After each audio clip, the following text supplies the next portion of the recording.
gordura, mas ele participa da formação dos triglicerídeos, cedendo aí 3 carbonos para a formação do glicerol, né?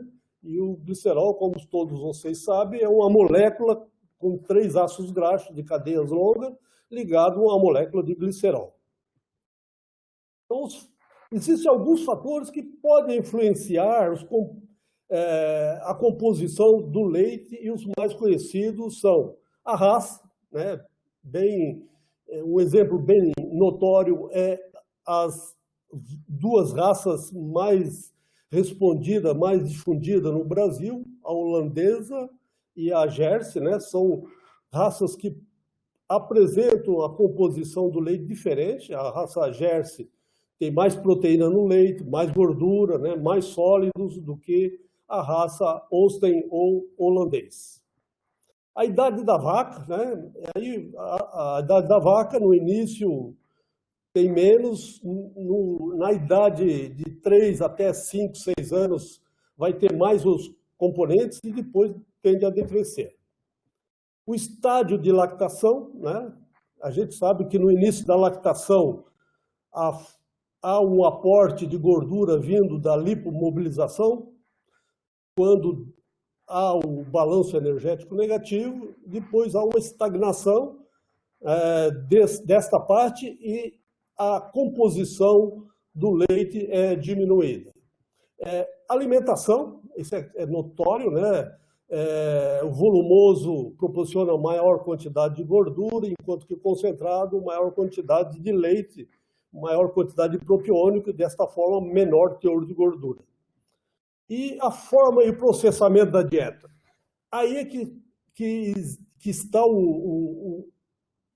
digamos assim, a inovação na modificação, não da composição só do leite, mas também dos componentes que tem dentro do leite, que nós vamos falar em mais detalhes para frente. E o ambiente, né, estresse térmicos, todos sabem o que pode ocasionar, né, redução na alimentação e as consequências disso. Manejo é a palavra mágica, né? Eu falo que em zootecnia, quando a gente não sabe nada, a gente diz que foi obra do manejo. O manejo responde por tudo, ele é uma palavra que é muito ampla, né? E a saúde da vaca. Mas nós vamos ver uma aplicação do manejo daqui a pouco. Moléculas, começamos então com moléculas bioativas, proteínas do leite, que são as primeiras que nós vamos abordar. Em função da sua composição em aminoácidos, as proteínas do leite têm alto valor biológico. É inquestionável. Ela só perde para o ovo em termos de qualidade e de valor biológico, em termos de quantidade de aminoácidos, né? O leite contém também uma grande variedade de proteínas bioativas que vão desde a proteína com ação antimicrobiana, as proteínas que facilitam a absorção de nutrientes, bem como fatores de crescimento, hormônios, enzimas, anticorpos, estimulantes imunes.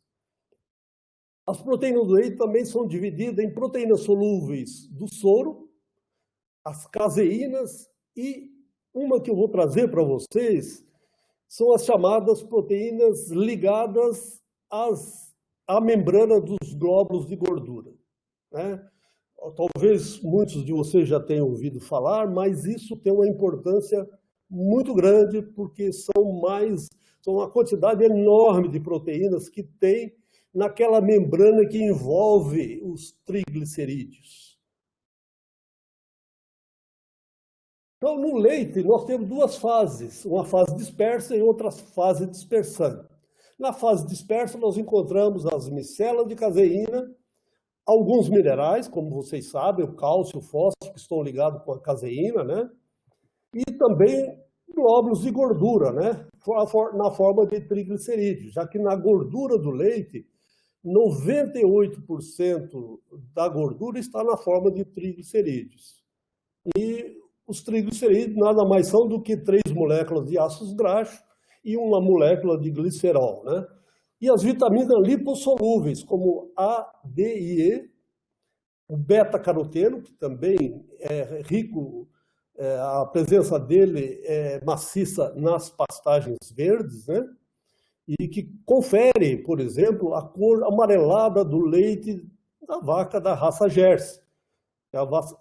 As vacas da raça Jersey, ao contrário, por exemplo, da búfala ou das vacas holandesa ou girolanda, elas têm um defeito na hora da absorção dos beta-carotenos, fazendo com que esse beta-caroteno entre na circulação sanguínea na forma de beta-caroteno mesmo.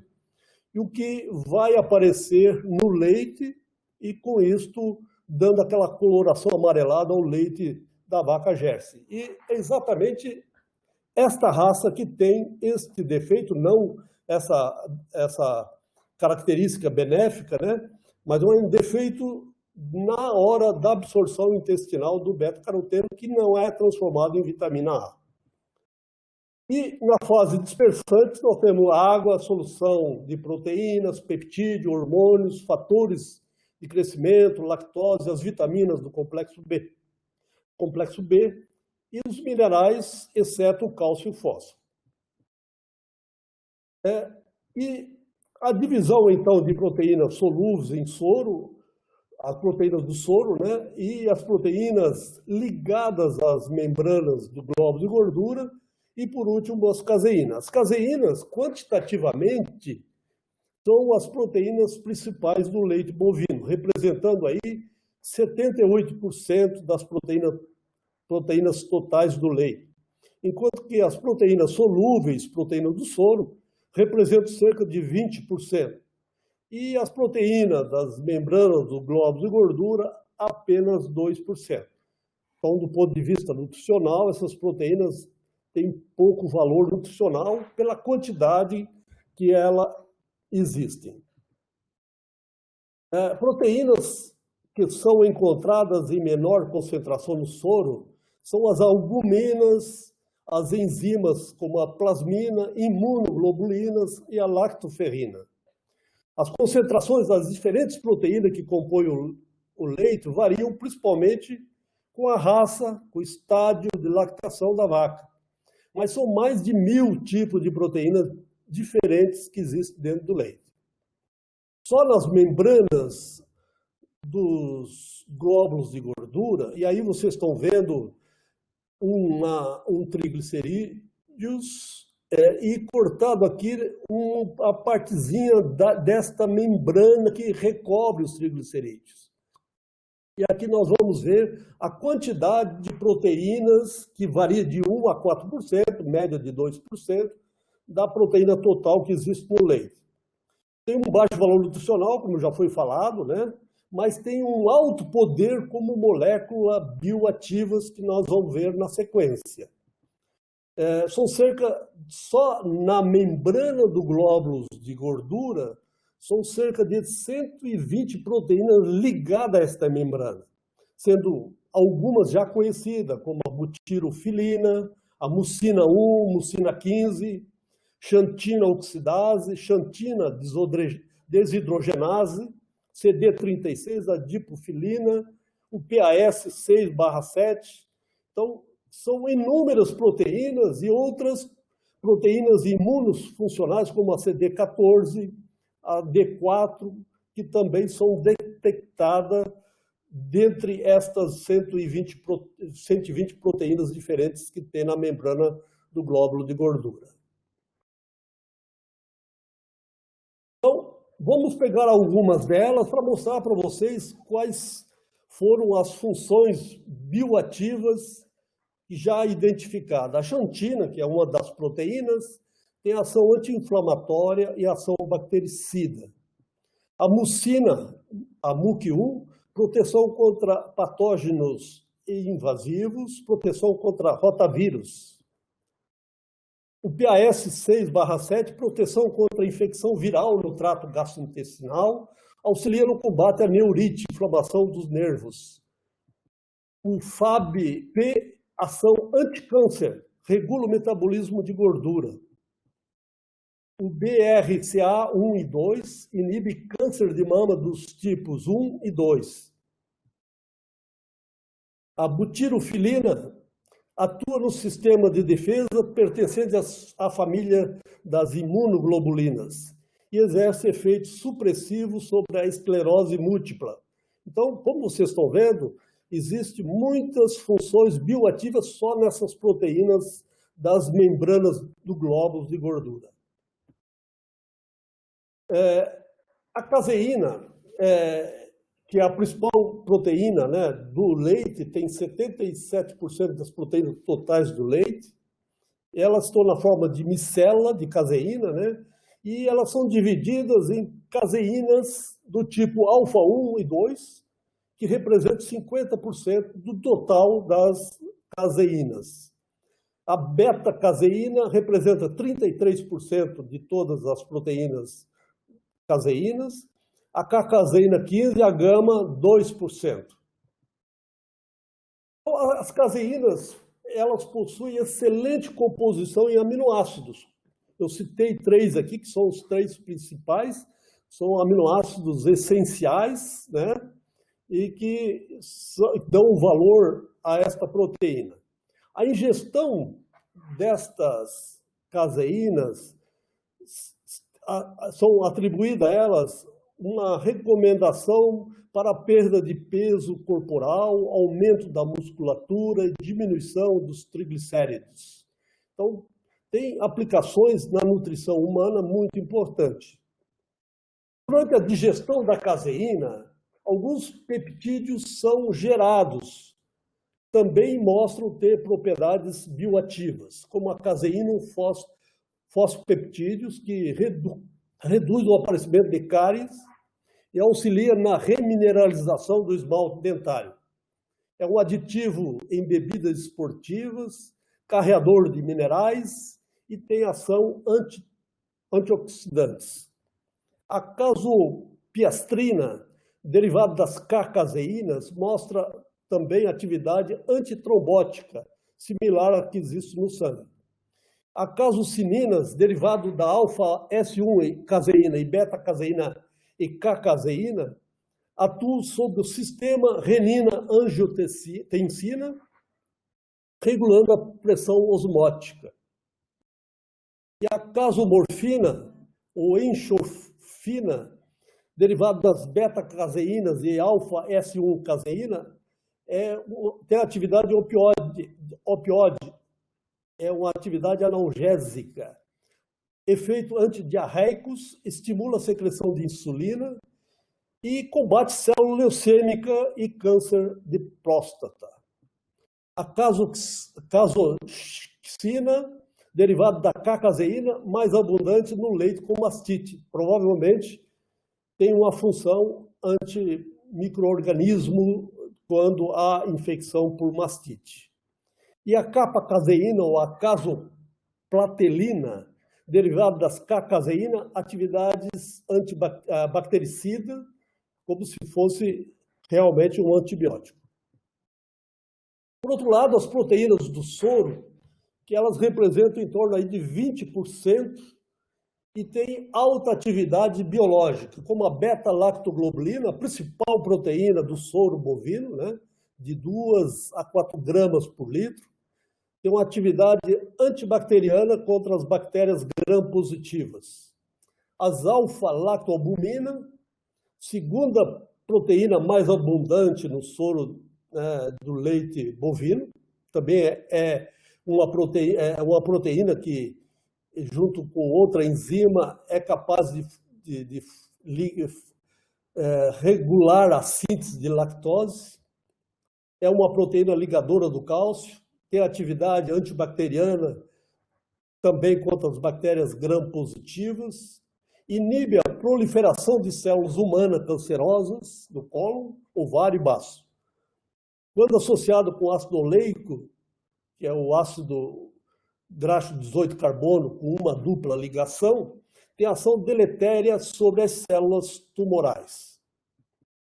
Imunoglobulinas, vocês sabem que a principal dela é a IgG1, mas temos a IgG2, então aí juntando a IgG1 e IgG2, elas são mais abundantes, presente em alta concentração no colostro, principalmente no colostro da primeira ordenha, de vacas multíparas, grande ação no sistema de defesa, quer dizer, juntamente com todo o exército de defesa, leucócitos e outras moléculas, macrófagos, as imunoglobulinas são células de defesa.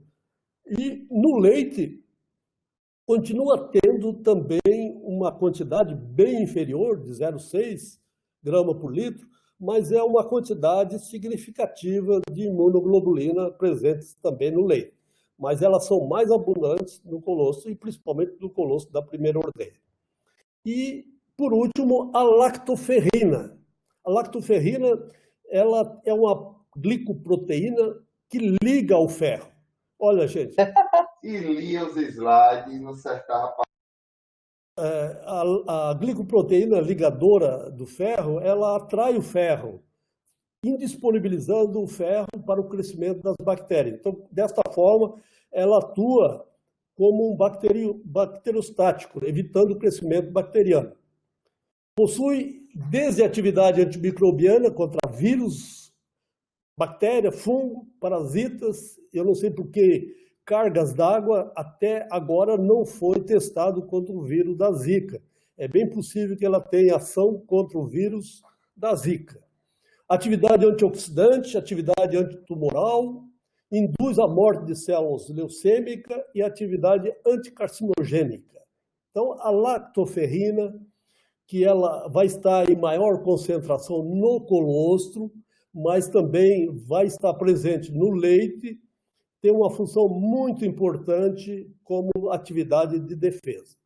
Nós vamos ver depois alguma coisa nesse sentido.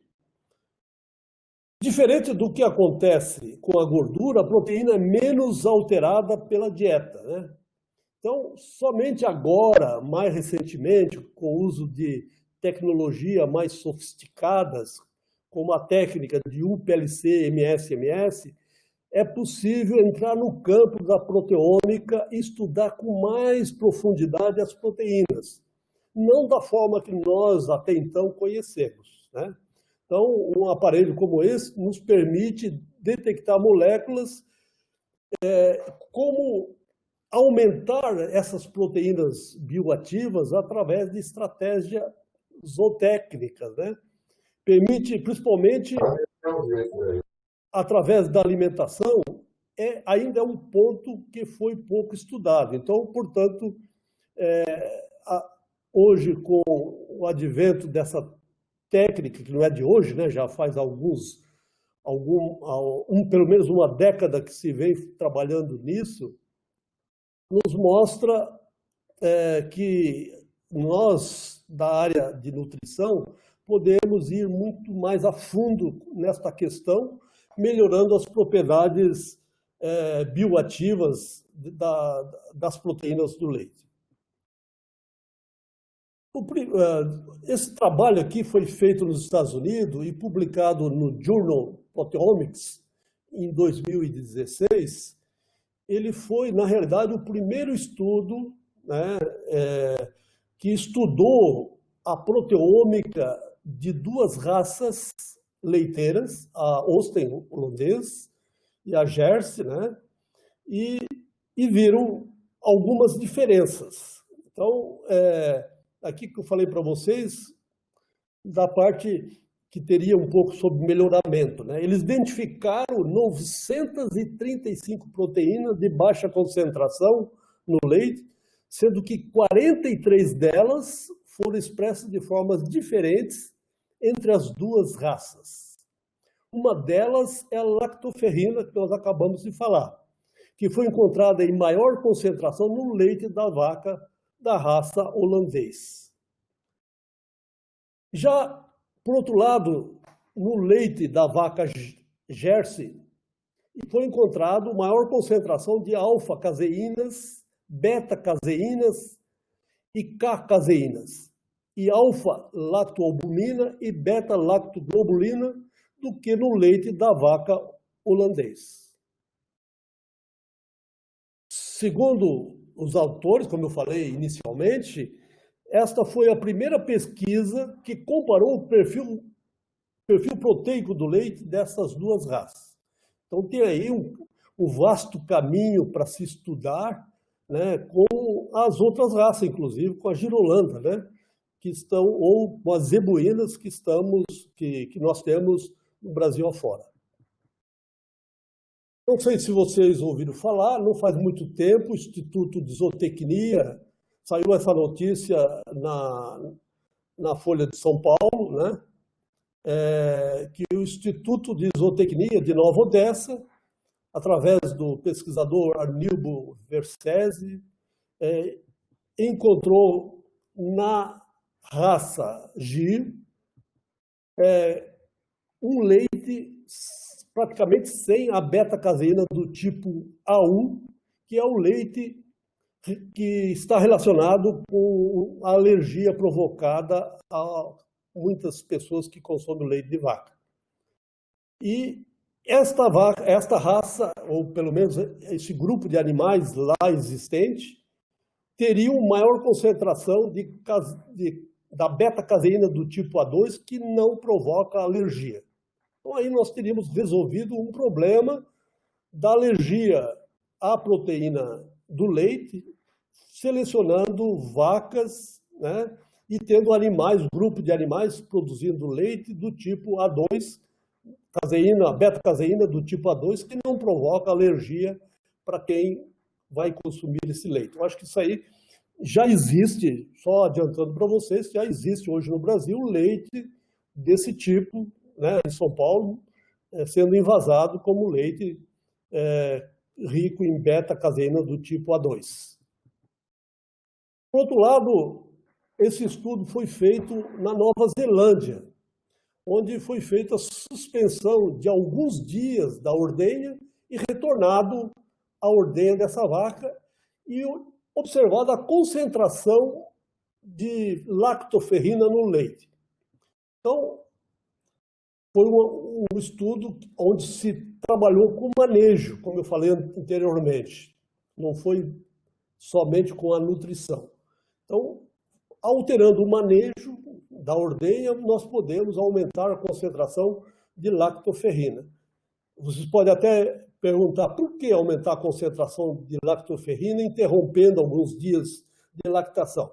Mas por trás disso tudo está a indústria farmacêutica, querendo extrair lactoferrina com objetivo múltiplos. Eu vou dizer para vocês, eu convivi com um pesquisador lá no Canadá, que ele e mais alguns colegas descobriram que alguns antibióticos não tinham mais efeito, quando colocado junto com a lactoferrina, passaram novamente a ter o efeito desejado. Então, por aí vocês estão vendo a aplicação desse componente do leite chamado lactoferrina. A ordenha, nessa pesquisa, foi interrompida, foi suspensa no início da lactação por 2, ou outro tratamento por 4 e um terceiro tratamento por 7 dias. Depois, retornada à ordenha. E no final da lactação, eles interromperam só 2 ou 4 dias. E depois, retomada a ordenha. Então, os resultados aparecem aí um pouco pequeno, mas dá para a gente observar bem os resultados. Então, quando se interrompeu por 2 dias, antes de se fazer o interrompimento da ordenha, a concentração era de 5 miligramas por grama de proteína de lactoferrina. Quando se interrompeu 2 dias e voltou a se ordenhar, a concentração em lactoferrina pulou para 17,6 e se manteve constante, 3,4, no 4º dia. Nesse outro, a interrupção foi feita por 4 dias, sendo que antes da interrupção a concentração foi 7 miligramas por grama de proteína e após, no dia seguinte, essa concentração pulou para 22,7 e 4 dias depois para 14,2. Então, observou-se uma queda entre o 3º dia, depois de ter retornado à ordenha, para o 4º dia. significa que o melhor seria exatamente aquela ordenha do retorno. E de 7 dias de interrupção da ordenha, a quantidade também, da mesma forma, pulou de 4,5 para 20. E um dia depois caiu para 11. No final da lactação, quando se interrompeu a ordenha por 2 dias, da mesma forma, pulou de 7,7 para 26,4. E quando se interrompeu por 4 dias, no final da lactação, vocês vejam bem que o aumento foi mais significativo, pulou de 6,7 para 31 e se manteve 27 no dia seguinte. Então, isso significa que pode ser uma estratégia para a indústria farmacêutica obter maior quantidade de lactoferrina do leite e não ficar esperando só pela menor quantidade que tem normalmente no leite destas vacas, que variam aí de 4,5 até 7,7 miligramas por gramas de proteína. Então, se quer aumentar para se ter uma extração maior de lactoferrina, pode ser por esta via. Então, o resultado, maior aumento na concentração de lactoferrina no leite, com 4 dias de interrupção da lactação. Então, fica patente que, tanto num caso como no outro, interromper 4 dias, no dia seguinte, nós vamos ter uma maior concentração de lactoferrina no leite. Outro detalhe, vocês devem ter visto no dia 4 de outubro de 2016, saiu na Folha de São Paulo, no Caderno de Ciência, que a proteína do leite pode proteger células contra a infecção por Zika e chikungunya. Olha aí. Por isso que eu até comentei que poderíamos usar esta proteína, né, que foi estudo feito na Federal do Rio de Janeiro, né, e essa reportagem mostra que a lactoferrina, que é a proteína do leite que nós estamos falando, inibe até 80% a infecção das células por Zika e chikungunya. Boa notícia esta, né? Mostrando realmente o papel importante desta proteína. Quando se fala mal do leite, tem que se mostrar estas moléculas bioativas que existem dentro do leite, que estão contribuindo aí para se encontrar soluções para diversos problemas. Na revista Animal, em 2015, saiu uma publicação dos chineses, onde eles fizeram um método de processamento do grão de milho e do farelo de soja e viram que isso provocava a expressão de algum perfil de proteínas no leite de vaca, acabava se modificando conforme nós vamos ver. Então, o que existe? Aqui nós temos os tratamentos, né? A, B, C e D. Nós vamos já explicar cada um deles.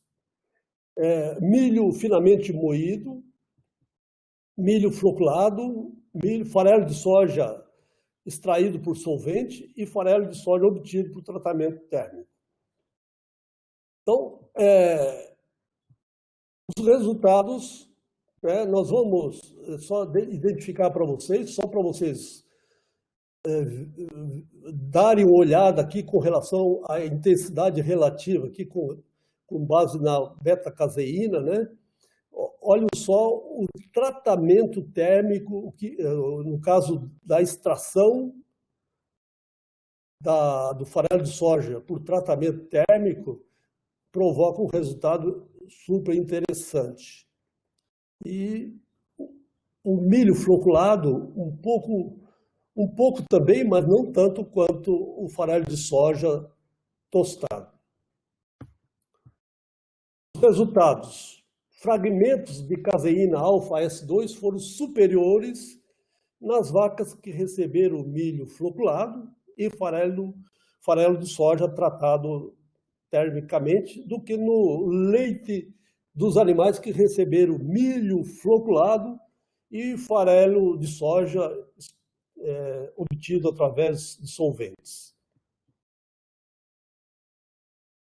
Também foi observado fragmentos de beta-caseína, alfa-lactalbumina, zinco 2-alfa-glicoproteína, que foram encontrados em menores concentrações no leite de vacas alimentadas com farelo tostado. Então, os resultados sugerem que o método utilizado para processar o farelo de soja modifica a síntese e secreção das proteínas do leite da glândula mamária. Então, através da nutrição, nós podemos, né, obter resultados diferentes no perfil aí dessas proteínas do leite, entrando em mais detalhe, não apenas na proteína total, mas sim entrando dentro da caseína, dentro das proteínas do soro, esmiuçando isso através do estudo com aquele aparelho que eu falei para vocês, o PLC-MS. Vamos agora para as moléculas bioativas da gordura, né? A gordura do leite de ruminantes, vocês sabem que a alimentação normal é forragem, normalmente pobre em extrato etéreo, porém um pouco que tem é rico em ômega 3. Aqui, dicas de passagens, as pastagens temperadas têm mais extrato etéreo do que as pastagens tropicais. E aí existe um erro, né, dos nossos colegas da área de forragicultura terem abandonado um capim chamado capim gordura, que teria, né, com certeza, maior quantidade de extrato etéreo do que as demais gramíneas que são mais produtivas e que existe hoje à disposição. Provavelmente, em algumas regiões, como aquelas de Minas, onde se produz muito queijo, né, a Serra da Canastra, lá ainda tenha algum capim desse tipo para produzir aquele queijo tão gostoso que a gente compra nas feiras. Grãos de cereais que são usados na alimentação, seja ele milho ou qualquer outro grão, sorgo, ou mesmo os grãos oleaginosos, né? Ou possuem maior concentração de lipídio do que as forragens, mas a maior parte são de ômega 3. E suplementos oleaginosos, como são mais ricos em extrato etéreo, e dependendo da fonte, rico em ômega 6, como é o caso dos grãos ou sementes de girassol, soja, algodão, canola, que embora seja mais rica em ômega 9, mas também é rica em ômega 6. E rico em ômega 9, nós temos o amendoim, oliva, óleo de oliva, abacate, né, e canola. Então, fique de olho, né? Eu acho que tanto o amendoim como o abacate pode ser e ter elementos interessantes para a pesquisa, né? Onde tem muito abacate, não só o abacate, a parte da polpa, mas a casca do abacate também nos traz alguma coisa muito interessante. Se o abacate é rico em ácidos graxos insaturados, como é o caso do oleico, aquela casca deve ser rica em antioxidante para manter isso aí de uma forma estável. E a canola, né? A canola é mais rica em ômega 9, mas também rica em ômega 6. E por último, rico em ômega 3. Nós temos aí a linhaça, a chia, gordura de água fria. Temos a canola, que tem um pouquinho de ômega 3, e a soja também tem um pouquinho de ômega 3. E as forragens, como nós já falamos acima, que tem pouco extrato etéreo, mas são ricas em ômega 6. Aqui só para reviver um pouco a bioquímica, né? Nós estamos mostrando em cima um ácido graxo saturado, eles são uma linha reta, né? E aí, mais embaixo, nós temos um ácido graxo insaturado, ambos cis. E mais embaixo, um insaturado cis-trans. O que mostra o seguinte, gente. Esse é um ácido oleico trans e geralmente ele está na forma de trans 11 e que pode ser, lá na glândula mamária, aproveitado para a síntese do CLA, o ácido linoleico conjugado, que nós vamos falar um pouco daqui para frente. A mistura, né, o ácido linoleico conjugado, o CLA, é uma mistura de isômeros geométricos e posicionais do ácido octadecanoicos, que é o C18,2, com dupla ligações conjugadas. Na realidade, são vários tipos de isômeros, né? O mais frequente, representa cerca de 85, é o C18,2 cis9 trans 11, que é o verdadeiro CLA que seria benéfico para a saúde de quem está tomando esse leite com essa gordura rica neste ácido.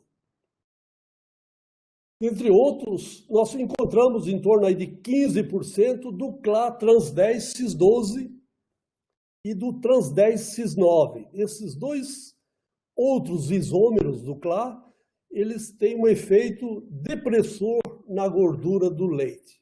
Mas de que forma ele exerce esse efeito depressor na gordura do leite?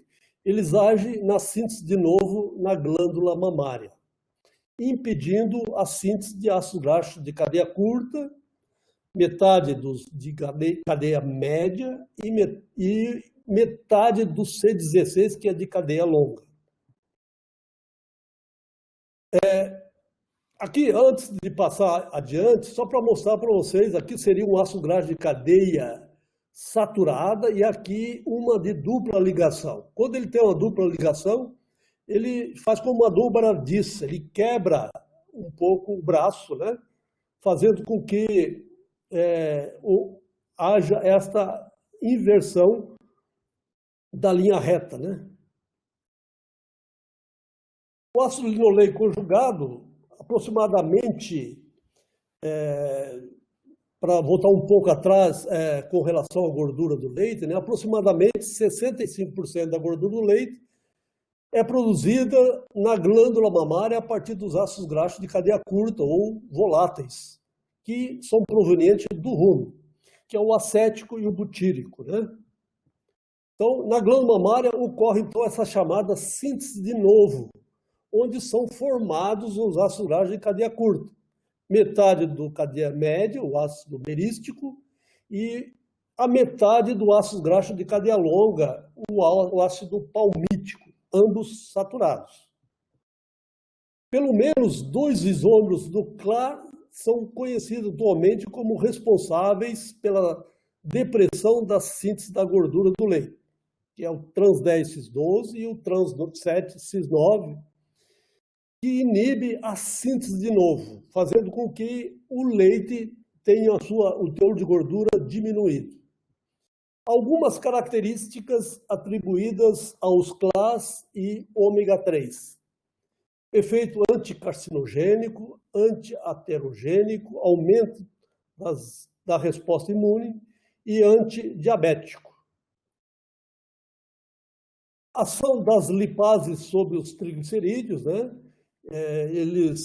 Na realidade, o ruminante é o único que tem na saliva esta enzima. Enquanto nós temos a enzima chamada amilase, que digere o amido, os ruminantes têm a lipase, que faz a quebra dos triglicerídeos. Lá nos bezerrinhos, quando eles estão mamando leite de vaca, o leite, na hora que ele entra pela boca dos bezerros, esta enzima é secretada pela saliva e ajuda na quebra dos triglicerídeos, liberando os ácidos graxos, porque só da forma livre é que eles conseguem ser absorvidos no intestino. A começo de conversa, dos triglicerídeos, só o glicerol é degradado no rumen. Os ácidos graxos não são degradados, eles sofrem processo que nós chamamos de biohidrogenação. Por exemplo, o C18 ele chega a ter 86% de biohidrogenação no rumen, enquanto que o C18.3 chega a ter 92% ou mais por cento de biohidrogenação no rumen. O primeiro processo da biohidrogenação dos ácidos graxos é a chamada isomeração que ocorre dentro do rumen, e isso ocorre porque as bactérias elas se sentem ameaçadas pelos ácidos graxos poliinsaturados. Então, elas recorrem de um meio de utilizar-se do hidrogênio do meio ruminal para quebrar as duplas ligações. Mas o primeiro processo que ocorre dentro do rumen é a chamada isomeração, que é a formação do ácido rumênico no rumen, que é o ClA-Cis9-trans-11. Uma partezinha, talvez menos de 20% dos ácidos que são isomerados no rumen acabam escapando da biohidrogenação completa e indo para o intestino e sendo absorvido como ácido rumênico, né? E vai para dentro do leite. No entanto, a outra parte acaba sendo ou ainda biohidrogenado, né? Passando primeiramente para C18.1 e posteriormente para C18.0, sendo que se sabe que também o C18.1, principalmente o C18.1-trans-11, eles acabam escapando em parte, talvez uns 10, 15, 20% para o intestino e absorvido desta forma na glândula mamária. A glândula mamária tem um processo que nós vamos ver em seguida, né, que vai, a partir dele, formar o ácido linoleico conjugado. O C18, que é o maior, o que é mais biohidrogenado, né? Chega a ser de 92 a 96, o escape é menor, chega a escapar até 14% do ácido linolênico. Então, é por isso que é difícil, por exemplo, fazer um leite rico em ômega 3.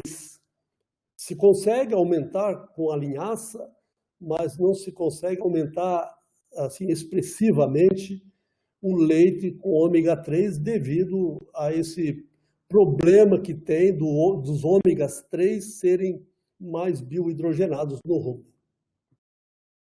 Uma passagem para o rumen, para o intestino e absorção lá pelos enterócitos intestinais dos ácidos graxos, que ganha a cadeia circulatória linfática, né? E depois, lá na veia porta, a linfa passa para o sangue, esses ácidos graxos absorvidos. Então, não são absorvidos prontamente para a corrente sanguínea, sim para a corrente linfática. A síntese endógena na glândula mamária, né, é feita, então, a partir do C18.1-trans, que vem daquele escape do rumen, né? E aí a glândula mamária é capaz de fazer a síntese do ClA, né? Então, a síntese endógena do tecido adiposo e também do tecido adiposo, não só da glândula mamária, né? Consegue fazer o ClA a partir do escape desses ácidos graxos que são parcialmente biohidrogenados no rumen. E nós temos aí a ação de uma enzima muito conhecida, que é a delta-9-desaturase, que ela é responsável por esse ato. Então, do ClA que nós encontramos no leite, 80% dele vem da síntese endógena na glândula mamária. E 20% vem do ácido rumênico, do escape do rumen. Então, nesta proporção que nós vamos encontrar a quantidade de ácidos graxos poliinsaturados no leite do tipo ômega, no caso aí, do tipo do ClA, né? Melhor falando. Nesse estudo, que foi publicado no Animal Feed Science and Technology, que tem até o colega Ronaldo Lopes de Oliveira como um dos autores, né? Foi resultado da tese da minha orientada Carolina Neves. Nós extrusamos o grão de soja ou não e tratamos ou não com um produto que é oriundo da indústria madeireira chamado lignosulfonato. Então, os animais permaneceram em confinamento e receberam silagem de milho como volumoso e concentrado, além do concentrado normal, né, ele continha grãos de canola que foram extrusados ou não, e com adição de lignosulfonato ou não. Então, foi um fatorial 2x2, um duplo quadrado latino, e a quantidade desse suplemento na dieta foi em torno de 14%, como vocês estão vendo aqui. Então, a dieta passou a ser mais rica em ômega 9 e, em seguida, de ômega 6, né, que é o que nos interessa agora.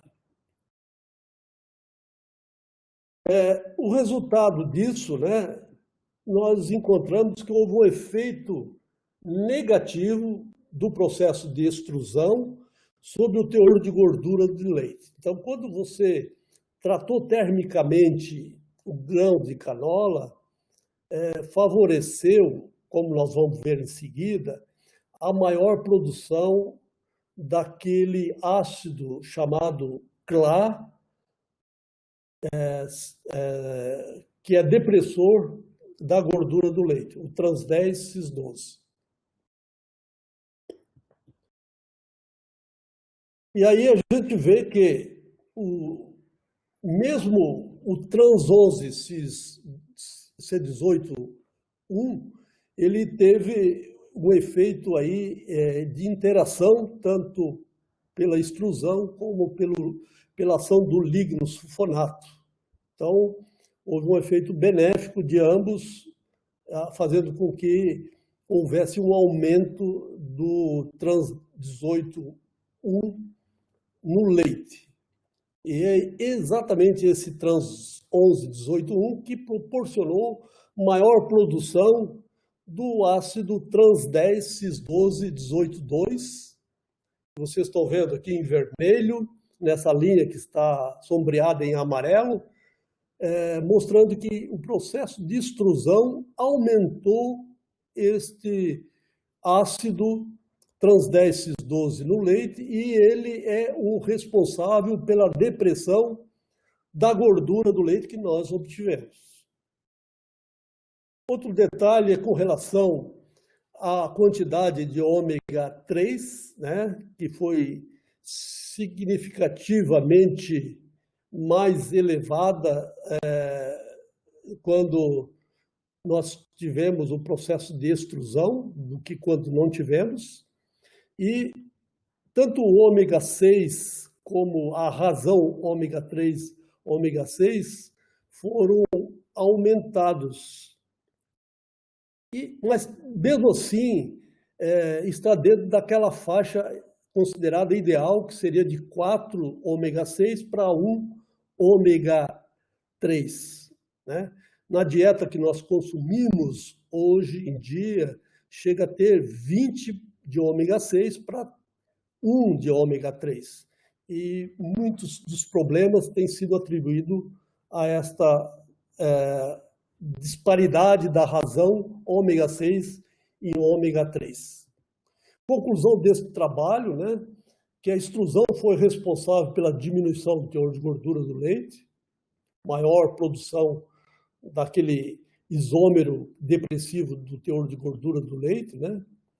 Os níveis de ácidos graxos trans-11-C18-1 foram aumentados com a extrusão, 4,8 para 3,36 gramas por 100 gramas de ácidos graxos, e o CLA trans-10-cis-12 aumentou com a extrusão do concentrado. Um outro trabalho que nós fizemos, e foi publicado no Journal of Science em 2007, a gente trabalhou com farelo de linhaça moído ou inteiro, com ou sem a presença de monenzina. É um trabalho da minha orientada de doutorado, Daniele Cristina da Silva, que hoje é professora lá na Universidade Federal de Florianópolis. Então, os animais receberam, então, linhaça inteira ou moída, com ou sem monenzina sódica. Vocês estão vendo aqui a linhaça. E a quantidade de linhaça foi em torno aí de 12%, né? E a monenzina, uma pequena quantidade, já que é o ionóforo, né? Que tem o papel de atuar sobre as bactérias gram-positivas, né? E diminuindo a produção de ácido acético butírico e aumentando a de ácido propiônico. E, como vocês estão vendo mais embaixo, a concentração de ômega 3 bem mais elevada, né, do que a dos ômega 9 e ômega 6 nessa dieta desses 4 tratamentos. Todos os 4 tratamentos receberam a linhaça, ou inteira ou moída. E aqui nós temos os resultados, né? Então, houve um efeito com relação a uma diminuição na produção do leite corrigido, mas não na produção de leite total, quando se utilizou a monenzina na dieta das vacas. Como a gente sabe, a monenzina, por agir sobre as bactérias gram-positivas, que são aquelas que vão possibilitar maior produção de acético e butírico, acabam afetando a síntese de gordura na glândula mamária desses ácidos de cadeia curta, fazendo com que o leite tenha menos gordura, né, como nós observamos mais abaixo. Então, um efeito negativo sobre o teor de gordura, embora esses teores de gordura, para as vacas que nós trabalhamos, que é a Holstein Friesian, é uma quantidade bastante significativa, né? 3,8, 3,75. Nessa ocasião, os animais realmente produziram leite com teor de gordura bem elevados, mas menos quando receberam a monenzina do que quando não receberam. E isso refletiu nos sólidos totais, né? Tanto a linhaça moída ou inteira, como o uso da monenzina, afetou os sólidos totais, fazendo com que houvesse uma diminuição dos sólidos totais. Que está dentro do normal, embora tenha se diminuído. E a composição dos ácidos graxos, estão vendo aqui que a ação tanto da linhaça moída ou inteira, ou a presença ou a ausência de monenzina, provocou uma interação, né? E que mostrando exatamente que quando os dois estão presentes, maior quantidade de trans 11 C18-1 foi no leite. E a quantidade de cis9 trans 11 18-2, que é o Bonclar, foi aumentado tanto pelo procedimento de moagem quanto pela presença de monenzina sódica no leite dessas vacas. E, por último, aqui a quantidade de N3 também foi aumentada. Eu falei para vocês que acaba sendo muito difícil aumentar a quantidade de ômega 3 no leite, mas nesse caso aqui nós conseguimos, pela moagem da linhaça, aumentar a quantidade de ômega 3 no leite destas vacas. E a razão, ômega 6 e ômega 3, nós vimos anteriormente, passava de 4, 5, quando se deu aquela quantidade de linhaça na dieta das vacas, a quantidade moída ou não foi bem abaixo dos 4:1, como eu falei para vocês, que seria desejado. Como o leite é um dos componentes da dieta dos humanos, ele vai contribuir para que o conjunto seja também mais próximo de 4:1. Tanto o uso da monenzina como da moagem da linhaça afetaram a quantidade, essa razão ômega 6 e ômega 3. Conclusão sobre grãos de linhaça e monenzina. A monenzina provocou uma diminuição da produção de leite corrigida para 4% de gordura, mas não interferiu no volume do leite. Diminuiu a concentração de gordura de 4,17 para 3,78. Os sólidos totais também foram diminuídos pela presença de monenzina na dieta. E houve interação monenzina e linhaça moída, promovendo um aumento de 2,4 vezes em relação à testemunha, nos ácidos graxos trans 11 C18. O CLA-CIS 9 trans 11 C18-2 aumentou pela presença de monenzina e pela moagem da linhaça. A proporção, a produção e a produtividade como conclusões finais, considerações finais, a produção e produtividade do leite, principalmente das vacas, é uma conquista da ciência zootécnica. A vaca saiu de uma condição de só nutrir a cria para uma outra condição, que é de sobrar leite para o consumo humano. Isto realmente é uma façanha extraordinária do homem. A proteína do leite tem sido cada vez mais estudada. Pesquisas têm nos trazido conhecimentos, inovações que nos impressionam. Quanto maior a concentração de ácidos graxos insaturados no leite, maior é o grau de oxidação, menor tempo de prateleira do leite. E, portanto, aí está uma grande oportunidade de pesquisas inovadoras a ser conduzidas para se estabelecer qual a quantidade de antioxidantes seriam necessários para a proteção dos ácidos graxos poliinsaturados presentes no leite. Muito obrigado.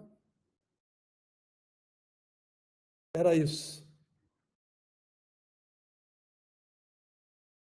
Muito bem, todos vão poder abrir o microfone só para bater palma.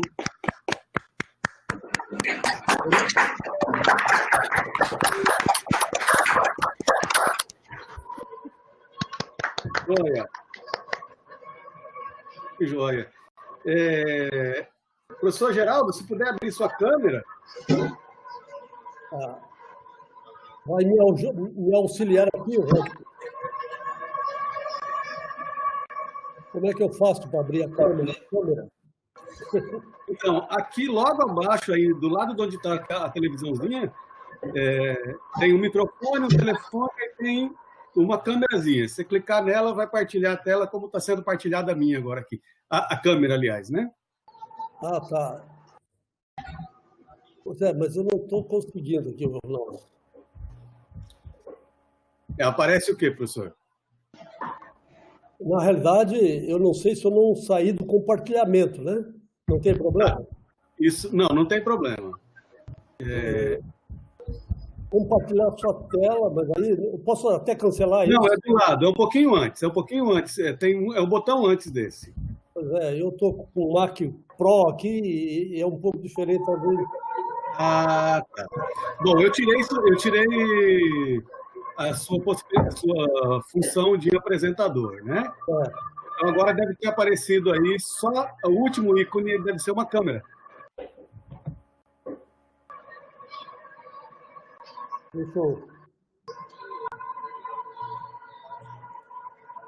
Eu posso interromper o compartilhamento? Posso? Isso, pode interromper. Tá.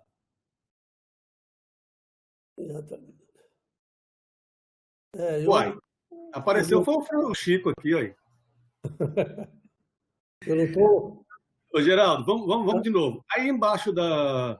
Ô, Chico, foi embora por quê? Aí embaixo tem um microfone, uma bolinha azul com um microfone. Logo em seguida... Tá vendo? Esse é o problema. O seu não tem. Eu estou sem microfone aqui, sem nada. Será que eu fiz alguma besteira? Não, mas não tem problema. A gente escuta você e vamos fazer o seguinte: enquanto você responde, o Chico faz assim, mexe a boca, vai parecer que é ele que está respondendo. Ok. Brincadeira. Vamos lá, então, pessoal. Geraldo, obrigado pela apresentação, sensacional. Um monte, eu sei que você não acompanhou, mas aqui no chat público, muitas manifestações do pessoal gostando da palestra. Eu recebi privadamente muitas perguntas sobre se a apresentação vai ficar disponível, né, se a gente vai disponibilizar a apresentação, tanto o PowerPoint quanto a palestra. Eu queria dizer que a gente já colocou aí o link. A gravação, eu cometi uma besteira, eu comecei um pouquinho atrasado, eu comecei a gravar no segundo slide do Geraldo, mas não é um problema, foi um pouco mais ali da introdução, que eu acabei não gravando, mas foi só a partir daí, está sendo gravado até agora. E o Pedro acabou de colocar aí, né, novamente, o link para a pasta onde a gente disponibiliza as apresentações. Tanto as apresentações, a sua apresentação vai estar disponível daqui uma semana, mais ou menos, que é o tempo que a RNP leva para processar e deixar o download disponível. E aí, Geraldo, depois nós vamos ver uma forma, né, de você disponibilizar para a gente o PowerPoint. Eu coloco no Drive e mando no teu e-mail. Pronto. Resolveu. Aí disponibiliza lá. Eu gostaria de pedir novamente, agradecer as pessoas que chegaram depois. Nós temos...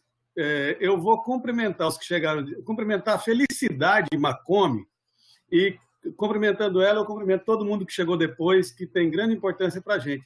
Felicidade está assistindo a gente do Moçambique. Então, nós já estamos ficando aí cruzando os oceanos, né? Então, Felicidade, obrigado por ter participado. Vi aí a Adriana Bagaldo, vi uma série de pessoas muito legais que estão participando.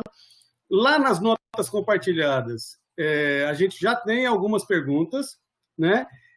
Eu gostaria de começar de trás para frente, por quê? Tem pergunta minha, tem pergunta de Pedro, tem pergunta de Renata, tem alguém que falou que reforça a pergunta do Pedro, mas não colocou o nome, e tem pergunta do Américo. Acho que o Américo está perguntando até uma coisa parecida com o que eu ia perguntar, que eu perguntei lá em cima. Por que eu vou começar pelo Américo? Apesar dele ter estado aqui conosco no grupo, ser prata da casa também, né? Mas está lá no Paraná. Então, vou começar com o Júlio, depois Américo, para começar com mais os de fora, e depois a gente vem para os que estão aqui. Américo, faça a sua pergunta, em seguida o Júlio. Você quer que eu leia aqui ou você fala no microfone? Eu posso falar no microfone. Massa, bem-vindo. Valeu, obrigado. Bom dia a todos. Em primeiro lugar, gostaria de parabenizar o professor Geraldo pela brilhante palestra. O professor Geraldo é uma referência na bovinocultura leiteira do país inteiro, e a experiência que ele tem dentro da área é muito relevante para todos nós. Eu acho que, como o Ronaldo já destacou, só tem a acrescentar e enriquecer a nossa discussão. Parabéns, professor Geraldo. Obrigado. A minha pergunta, professor, é o seguinte: no processo de industrialização da cadeia do leite, normalmente os derivados da gordura são obtidos antes da obtenção de extratos proteicos. E como o senhor mencionou, há uma composição de proteínas muito interessante envolvendo os glóbulos de gordura. Será que essas proteínas não poderiam ficar no extrato proteico em vez dos produtos derivados da própria gordura? Essa é uma dúvida, porque industrialmente a obtenção do extrato proteico é separado da gordura.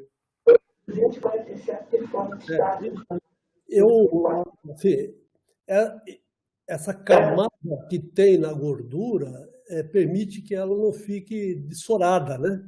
É uma camada protetiva, faz parte da membrana protetiva dos glóbulos de gordura, né? Então, acredito eu que é muito difícil se tirar sem estragar o conteúdo, né, de triglicérido que tem lá dentro, né? Por isso que quando se separa a gordura, né, para a produção, quer seja de manteiga ou de qualquer outro produto, nata, né, essa proteína acaba indo junto com essa gordura, né, ou saindo no soro quando se faz a manteiga ou se faz outro produto, né, porque o conteúdo da gordura, de modo geral, por ser mais leve, né, a tendência é ele se separar dos demais componentes do leite, né?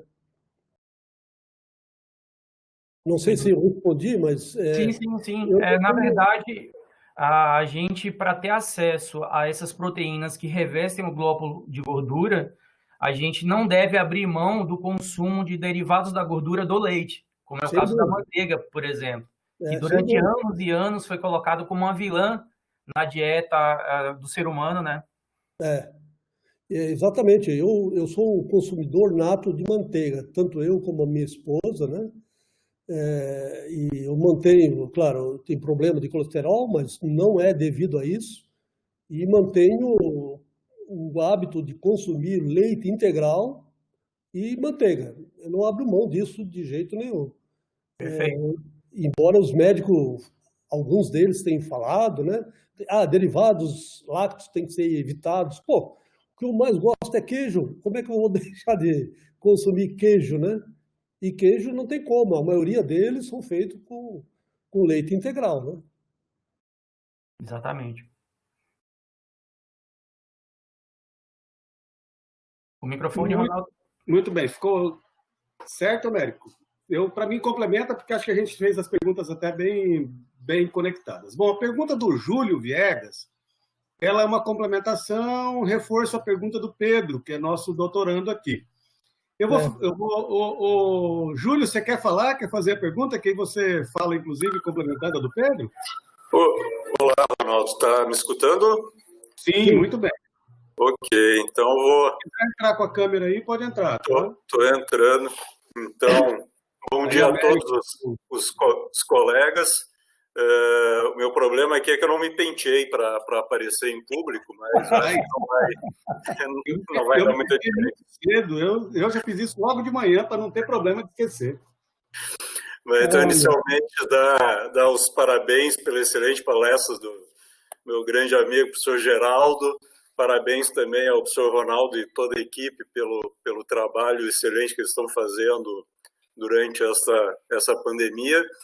E, na verdade, minha questão é somente reforçar a questão que o Pedro, e agradeço também o contato aí que o Pedro tem feito com a gente, mas reforçar essa questão em relação ao tratamento do leite, né?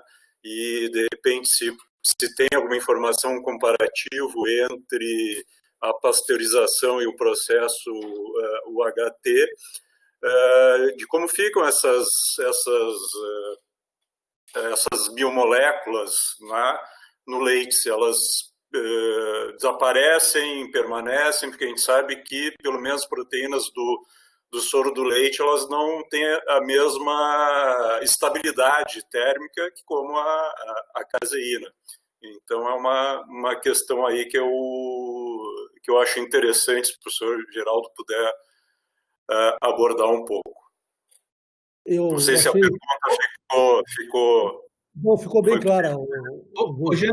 Geraldo, eu acho que talvez você possa aproveitar, eu possa juntar com a pergunta da Renata Frois, porque estão todas indo nesse sentido. Ela pergunta se no leite em pó essas características também permanecem. Acho que dá para juntar.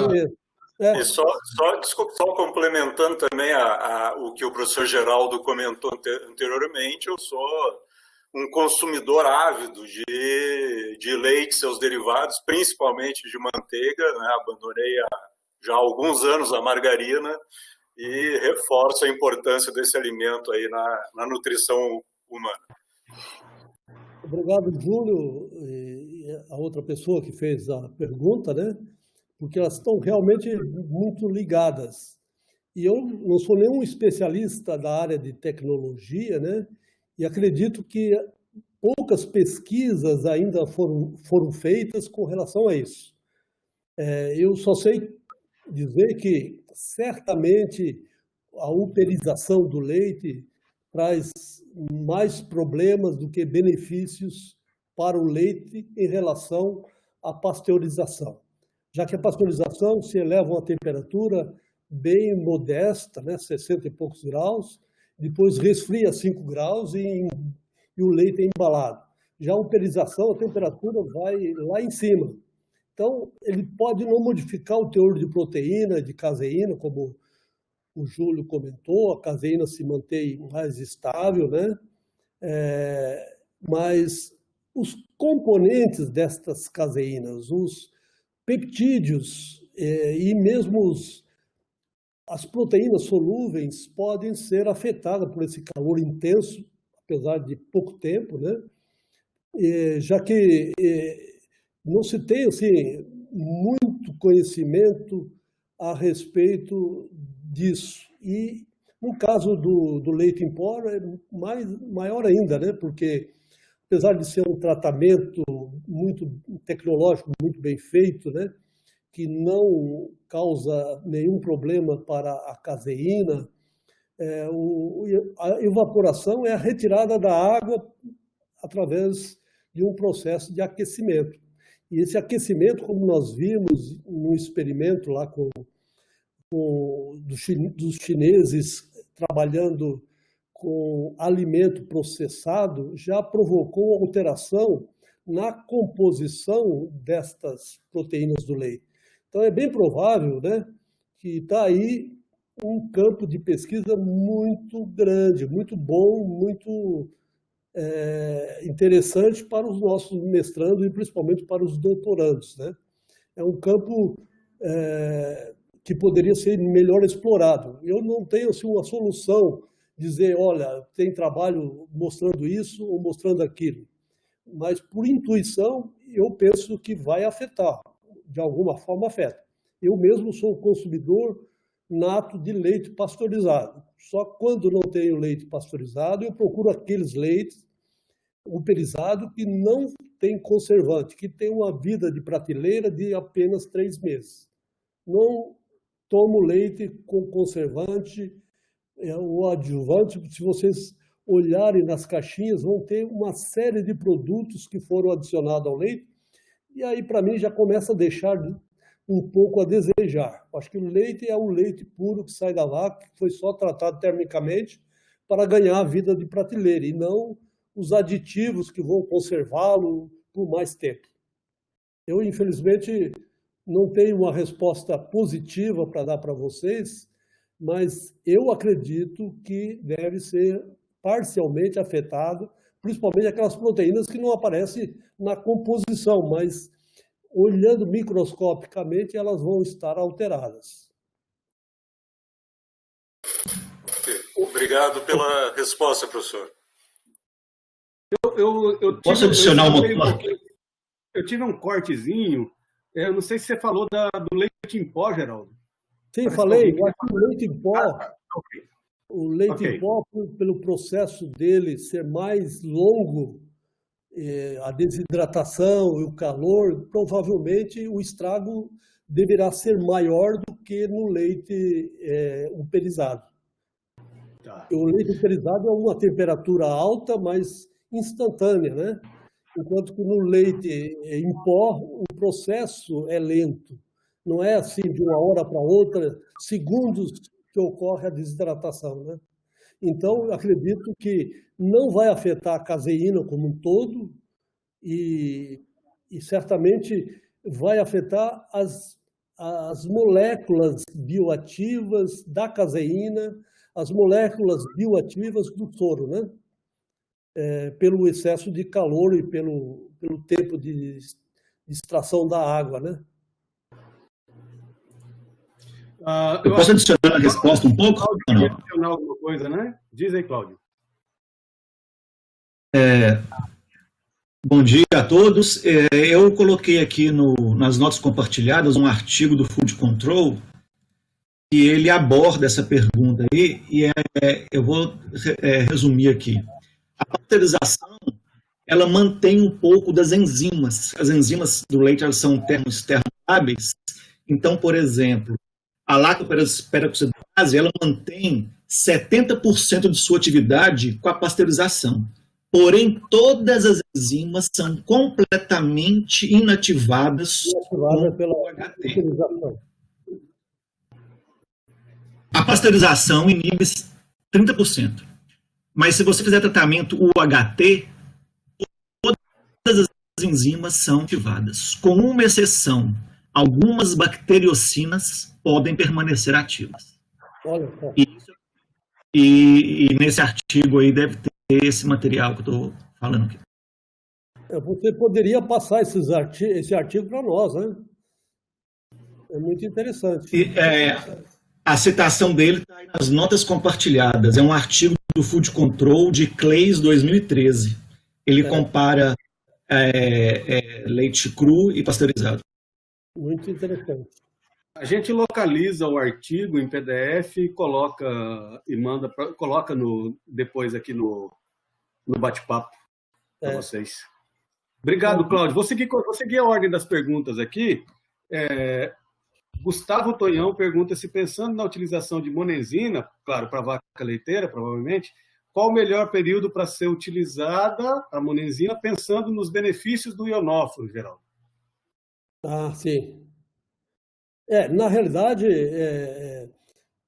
assim, o conhecimento que eu tenho de monenzina, e fiz uma revisão quando estava no Canadá, tem um pesquisador, Fielder, lá de Toronto, se eu não me falha a memória, da medicina veterinária, cara que trabalhou muito com monenzina, e ele tem mostrado resultados assim, muito interessantes, que a monenzina ela tem um efeito imediato muito positivo, mas a longo prazo as bactérias do rumen se adaptam de um certo jeito de que esse efeito positivo vai desaparecendo com o tempo.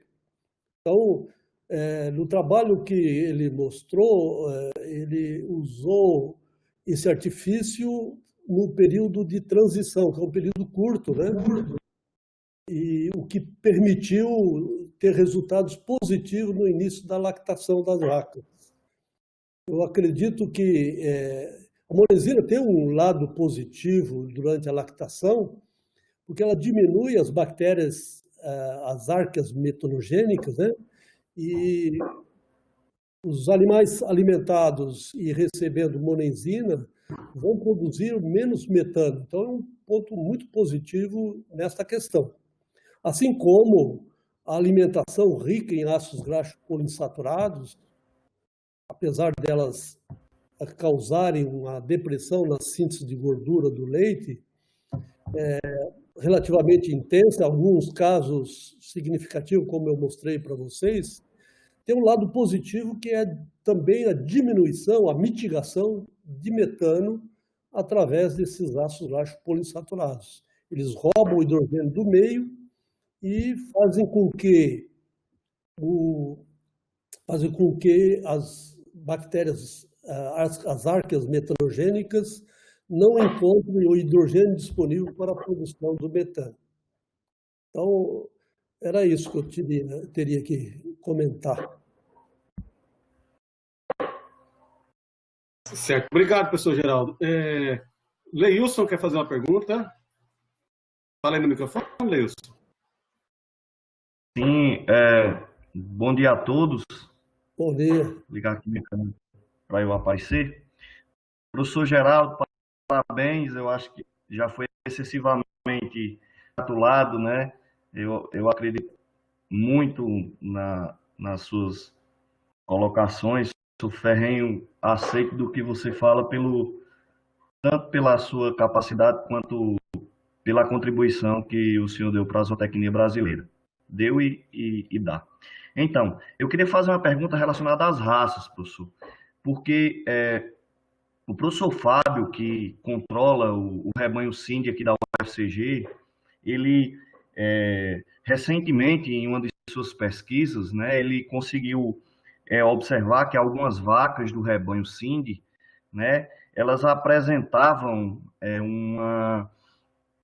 uma diferenciação genética em relação à questão da beta-caseína.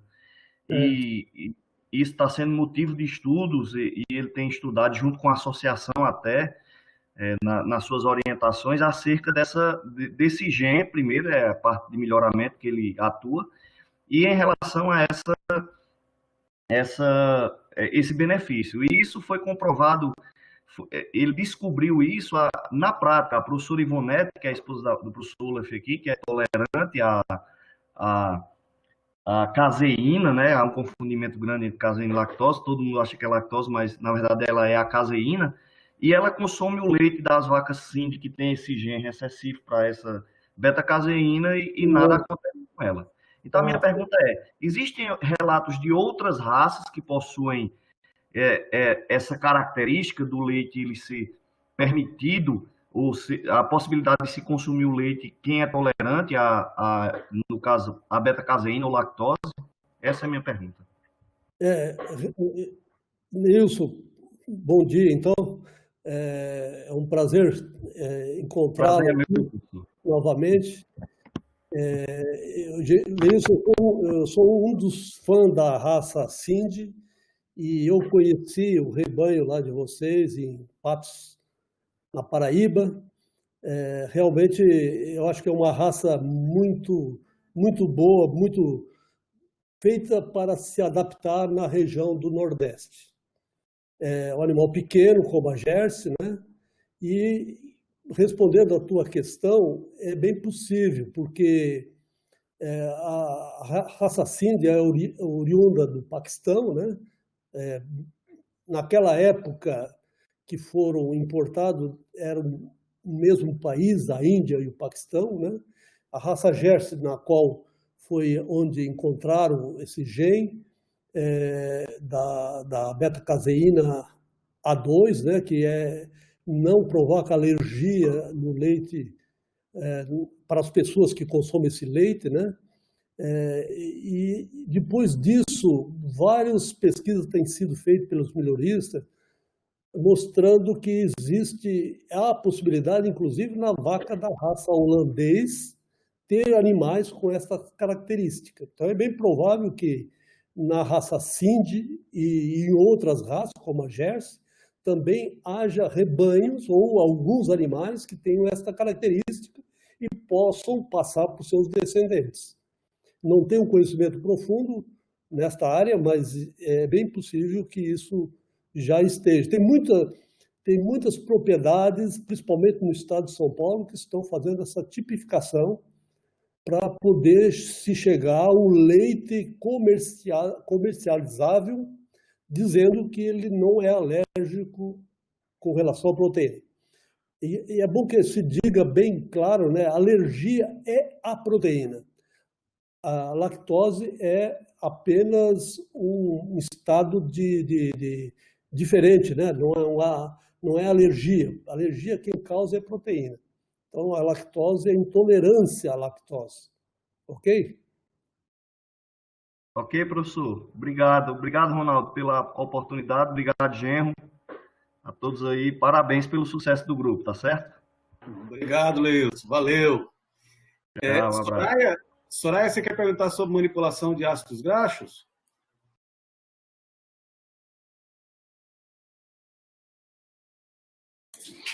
Ela mandou a pergunta para o senhor aí, professor. Enquanto eu vou ter que sair lá e no WhatsApp procurar, etc. Então, eu vou passar para o Gonzaga, ele vai fazer uma pergunta sobre intolerância ao leite in natura. Ô, Gonzaga, pode fazer diretamente no microfone enquanto eu pego a pergunta da Soraya lá?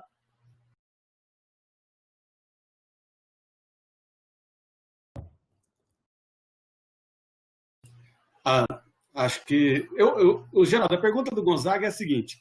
Algumas pessoas desenvolvem certa intolerância ao leite in natura, mas isso não se manifesta quando eles ingerem derivados. Como que se explica essa questão? Qual que é a explicação disso? A intolerância ela pode ser devida a lactose, né? Como já foi dito. Então, realmente, as pessoas ao leite elas são intolerantes. Agora, determinados tipos de derivados, a lactose se conserva, se mantém lá. Em outros, como é o caso, por exemplo, do iogurte e alguns tipos de queijo que sofrem maturação, as bactérias presentes no queijo, que são benéficas, elas se utilizam da própria lactose do leite para o seu próprio crescimento, seu desenvolvimento dentro do queijo. E com isto, este queijo vai ter só resquício de lactose. Provavelmente a explicação esteja nisso aí. As bactérias presentes num determinado tipo de derivados consomem a lactose, indisponibilizando lactose como tem em quantidade no leite in natura. Então é uma questão apenas de fermentação e de maturação do produto lácteo que realmente dá essa possibilidade de se eliminar a lactose do queijo, de alguns tipos de queijo, nem todos, né? Queijo frescal de Minas, por exemplo, a lactose vai estar presente. Ok? Tá certo, Geraldo. Obrigado. Ronaldo, desculpa aí, eu estava ouvindo, é que eu estava numa ligação lá da Pró-Reitoria. Você sabe que isso foi interessante, Gonzaga, porque assim, para a gente mostrar a importância de manter ali o texto escrito com a pergunta, porque às vezes a pessoa fica impedida por algum motivo e a gente não deixa... Eu estava ouvindo tudo, eu disse, pelo amor de Deus, deixa eu atender aqui. Professor Geraldo. Mas por isso que é bom escrever ali na nota partilhada. Obrigado. Tudo bem, mas eu aproveitar a oportunidade para cumprimentar o professor Geraldo, né, essa liderança, né, como alguém falou aí, nossa inspiração na área de leite. É um prazerzão, professor. Obrigado aí pela resposta. Obrigado a você, prazer vê-lo e ouvi-lo. Prazer imenso. Prazer, inclusive, estar compartilhando esse momento com tantas pessoas aí, de várias partes do Brasil, né? Obrigado, Ronaldo, por essa oportunidade. Imagina, para a gente é uma alegria juntar esse povo todo, mesmo que virtualmente, né? Então, Lara, acho que quer fazer a pergunta pelo bate-papo aqui. A professora Lara Toledo está lá na Universidade Federal de Juiz de Fora, né? Ela pergunta, professor Geraldo, eu gostaria que o senhor falasse sobre a depressão do teor de gordura do leite em função da beta-oxidação estimulada pelo aumento da síntese de lactose na glândula mamária.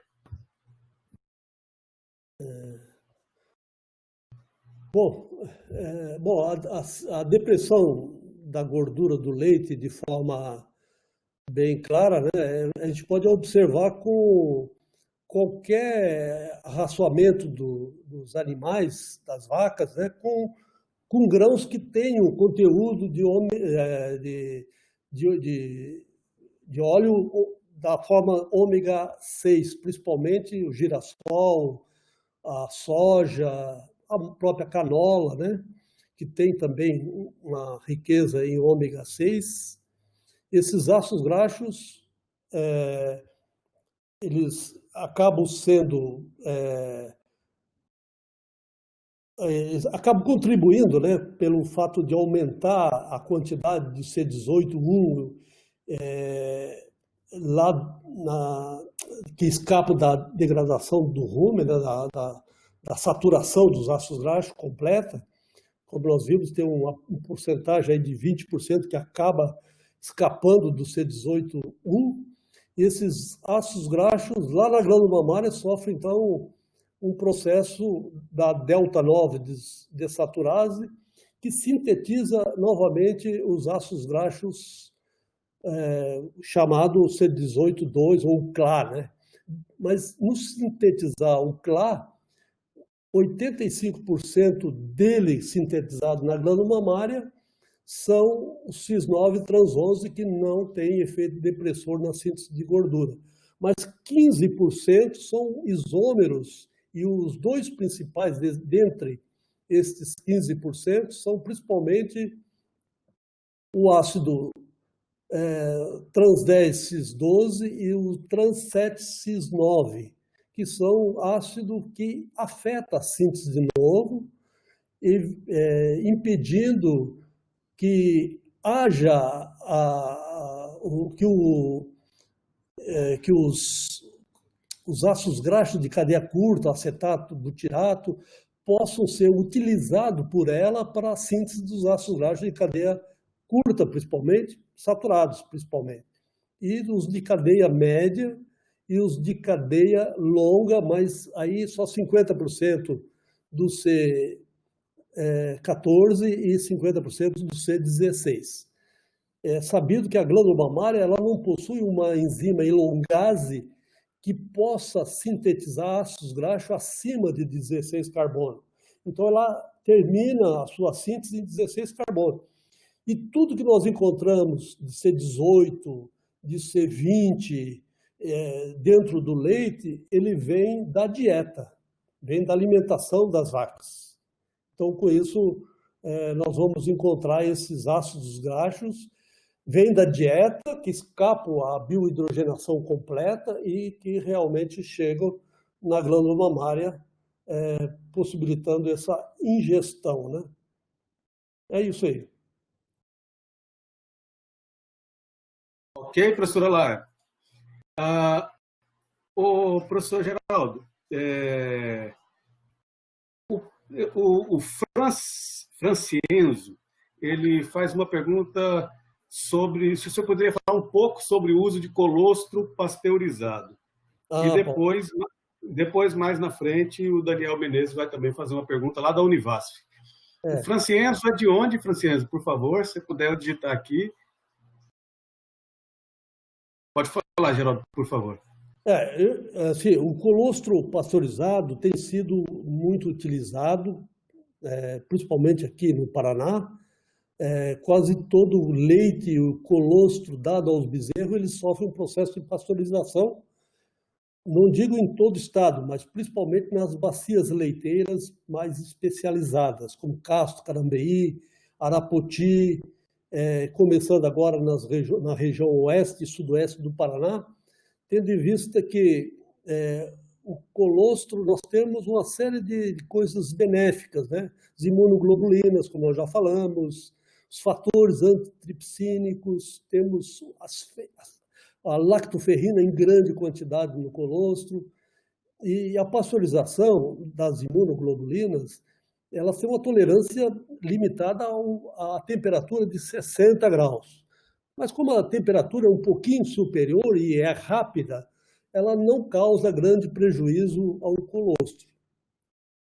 E, principalmente, quem trabalha com caprinos, né, entrando na área que não é bem a minha área de especialização, embora tenha muitos trabalhos publicados com caprinos, os caprinos, de modo geral, têm uma doença, uma virótica, né, que ataca as articulações, a KF. A KF ela é causionada e é transmitida através do colostro de cabra para os seus descendentes, né? Então, nesse caso, tem que se fazer uma pasteurização do colostro antes de fornecer a estas crias. Ou, se não, utilizar colostro de outra espécie, como da vaca, por exemplo, para os caprinos, porque não há reconhecimento da espécie com relação aos anticorpos, às imunoglobulinas. Se bem que no colostro, além das imunoglobulinas, tem outros fatores, inclusive estimulante o desenvolvimento de hormônios gastrointestinais, que são fundamentais para o desenvolvimento do animal. Então, nós sabemos que quando a gente congela o colostro, faz um banco de colostro, nós conservamos as imunoglobulinas, mas não conservamos esses fatores desconhecidos e que são moduladores da expressão dos hormônios, quer seja do crescimento, do desenvolvimento do animal. É isso, Ronaldo. Tá certo, professor Geraldo. Muito obrigado. O Francienzo é do Espírito Santo, da Faculdade Multibix Castelo. Acho que ele é estudante de medicina veterinária, se eu não estou enganado. Nós já estamos indo faltando 10 para meio-dia, e nós vamos então para uma última pergunta, que é a pergunta do Daniel Menezes. Ele é professor lá na Univasf. Daniel, quer falar aí ao microfone, por favor? Falo sim, eu vou entrar. Eu tô de boné aqui porque o cabelo tá... Sorte sua, né? Para mim não vai fazer muita diferença. Tudo na vida tem um lado positivo e negativo, né? Pois é. Então, bom dia a todos. Muito obrigado pela oportunidade de assistir, né, essa palestra maravilhosa do professor Geraldo Tadeu. Me sinto honrado de poder fazer parte desse momento. Eu agradeço muito ao Pedro, né, que me fez o convite, e ao professor Ronaldo. Já conheço há um bom tempo, né, Ronaldo? Em relação... A pergunta era sobre o leite caprino, mas o professor Geraldo já falou, né, alguma parte sobre isso, porque a gente tem visto que o leite caprino, ele tem uma característica muito interessante quanto a boa parte do que o senhor falou na palestra. Então, o que se busca melhorar dentro do leite bovino, a gente já encontra alguns resultados bem promissores com o leite caprino. E, inclusive, até acho que foi o Leilson que perguntou, o professor Leilson perguntou em relação a raças. A gente tem visto que raças diferentes de caprinos, eles têm a composição diferente, e principalmente aqueles animais que a gente chama de nativos, né, da região. Então, mesmo que eles produzam menos, eles estão apresentando uma maior concentração desses componentes bioativos no leite. A gente já está testando, inclusive, em camundongos, e está vendo um resultado bem interessante quanto a isso. Então, a minha pergunta era em cima, né, principalmente da caseína, que é o que a gente já conseguiu identificar, que realmente ele tem mais da caseína que não traz a alergia, né? Semelhante ao que foi falado em relação à raça Sind, mas também em relação a outros tipos de enzimas e componentes bioativos, que realmente o leite caprino ele tem uma quantidade alta, né, desses componentes bioativos. Eu não sei se o senhor já viu alguma coisa sobre o leite caprino. Como é o seu nome mesmo? Daniel. Daniel, prazer em conhecê-lo, Daniel. O caprino, a gente tem um rebanho de anglo-nubiano e de saane aqui na fazenda da Universidade de Maringá, onde eu trabalhei até 2018, né? Mas continuo indo de vez em quando lá, e realmente o leite caprino ele tem algumas diferenças, né? Cruciais, desde a composição de proteína, como de gordura, né? É o único leite mais rico em ácido cáprico, caprílico, por isso que esses nomes desses ácidos graxos deram esse nome em homenagem aos caprinos, né? Haja vista que eles têm na sua composição, na gordura, são mais ricos nesses ácidos graxos. E com relação à alergia, realmente, até então era a solução. Quem tinha alergia ao leite de vaca, tomava o leite de cabra. E a gente vendia o leite não como leite, mas sim como medicamento. O preço do leite de vaca era R$1, 50 centavos, na época, né? Depois passou a ser R$1. O leite de cabra era vendido a R$3, R$4 o litro, exatamente porque ele era no sentido de usar em substituição ao leite de vaca, e ninguém tinha cabra para produzir leite e vender esse leite.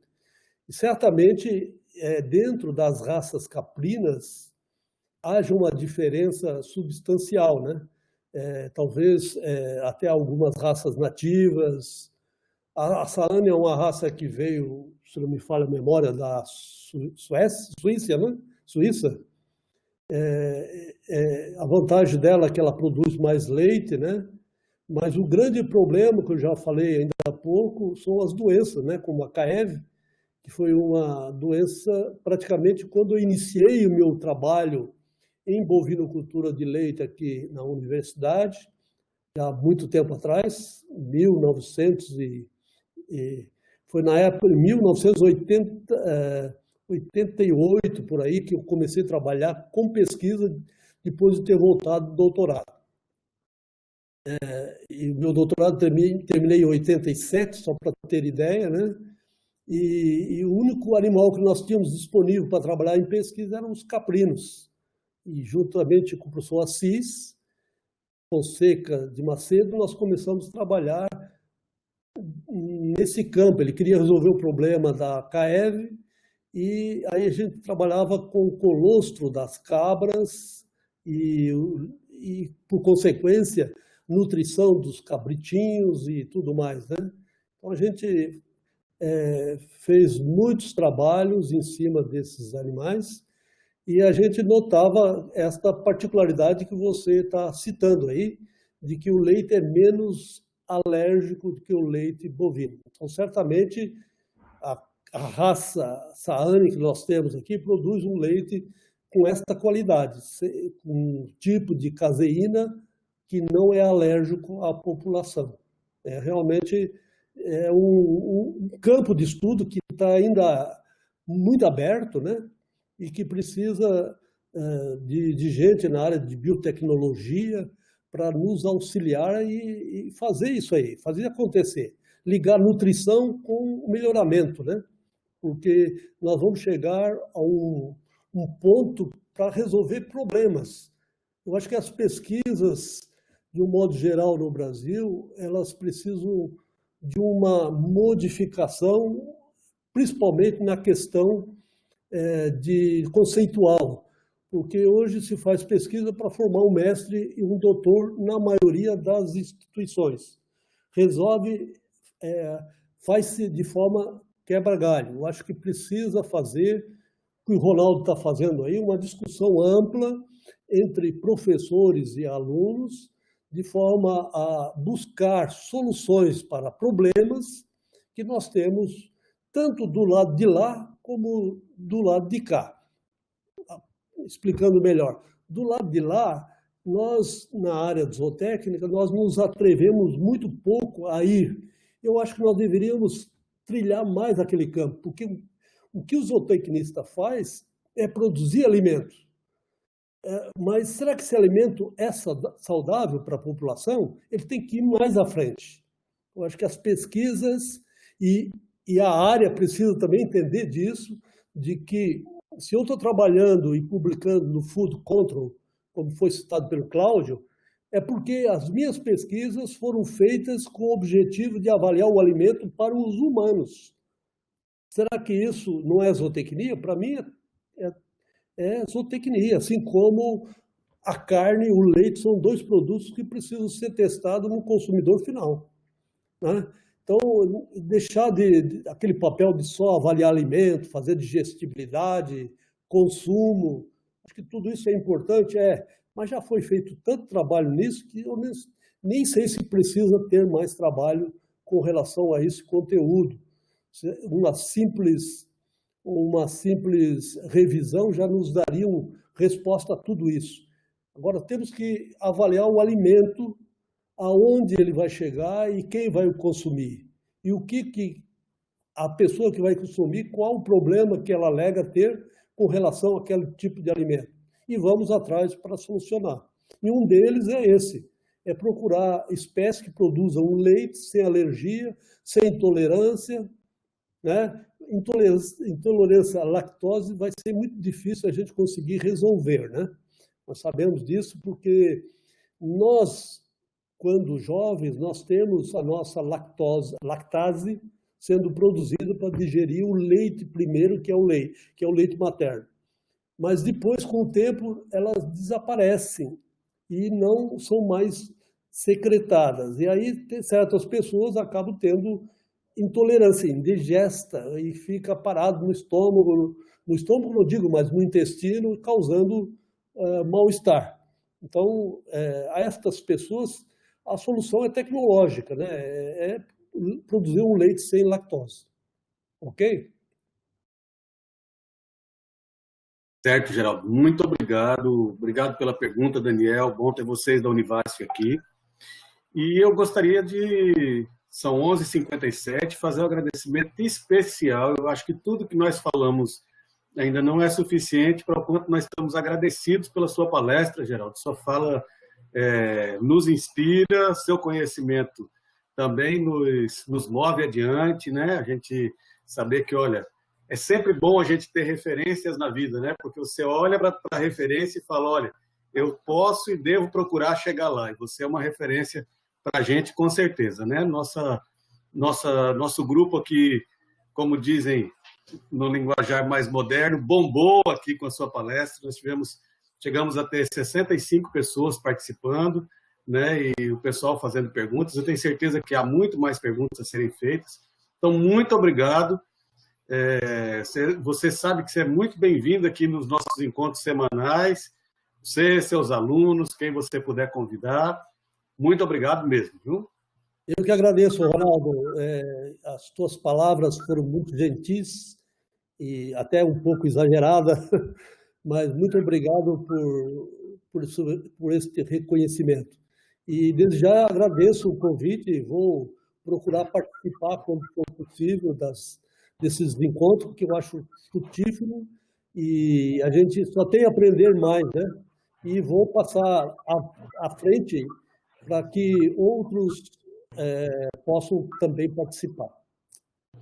Muito obrigado a você, ao Pedro, e até ao próximo encontro. Obrigado mesmo. Pessoal, eu queria rapidamente dizer para vocês que o professor Cláudio, durante a pergunta do Daniel, Cláudio Ribeiro, aqui da UFBA, ele disponibilizou também um artigo sobre a qualidade do leite de cabra, não é isso, Cláudio? Isso, composição de leite de cabra e de vaca produzido em condições similares, etc., que trata de assunto próximo ao que o Daniel perguntou aí. Pessoal, eu queria disponibilizar, mostrar para vocês, muito rapidamente, uma tela da nossa pasta ali que a gente tem disponibilizado, uma pasta simples. Está aparecendo aí para vocês? É uma pasta virtual, a gente deixou o link aí para vocês. Desde o dia 8 de maio, está aparecendo, né? Sinalizem aí para mim se vocês estão vendo. Tá, sim. Tá, ok. Aqui à esquerda, nessa planilha, vocês vão ver a data que aconteceu. Aqui o apresentador foi o Matheus, que foi o primeiro virtual. A apresentação dele está aqui nessa coluna, né? Aqui vocês vão ver o vídeo, um link para o vídeo, que foi a gravação da reunião. Aqui é para estar os slides. Em breve a equipe técnica vai disponibilizar aí para a gente, né? E se vocês andarem mais para a direita aqui, a gente tem um folderzinho do que foi a apresentação, e aqui algum material adicional. Por exemplo, na apresentação do Leilson, que foi dia 22, nós temos um material adicional que é um vídeo que fala do Qualis, um tutorial de como chegar no Qualis. Do professor Geraldo, aqui no material adicional, a gente vai ter os 2 trabalhos que foram citados, foram mencionados aí. Tá como uma planilha simples, mas vocês conseguem ter acesso. Mais adiante, a gente vai sofisticar um pouquinho mais, colocando os títulos do que são os materiais adicionais, etc. Mas, do modo como está, já dá para vocês terem acesso a esse material. O link disso aí está ali no bate-papo público. Quem tiver aí com ele pode repetir por último, para ficar aí antes da gente fechar, as pessoas poderem copiar. E eu gostaria também de pedir que vocês adicionem nos contatos de vocês o nosso Relações Públicas, o Pedro Maza. Por quê?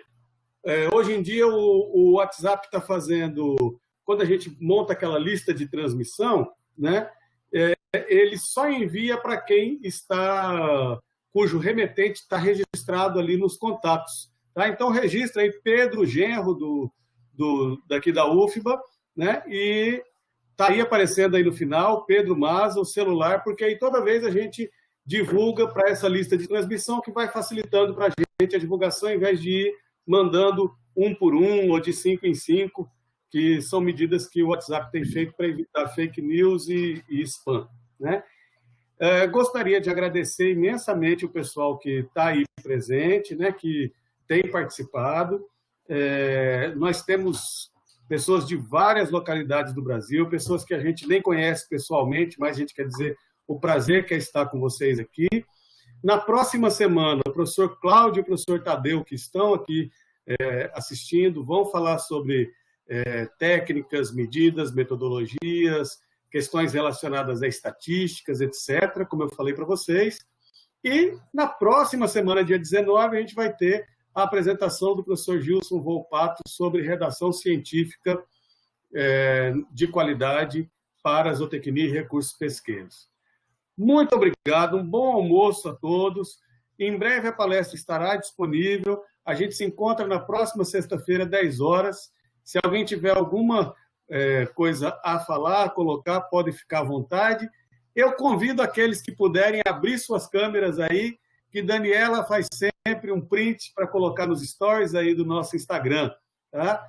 O Instagram do Genro, Pedro vai colocar o link aí agora para vocês poderem ir lá, curtir, compartilhar, fazer tudo aquilo que as redes sociais pedem.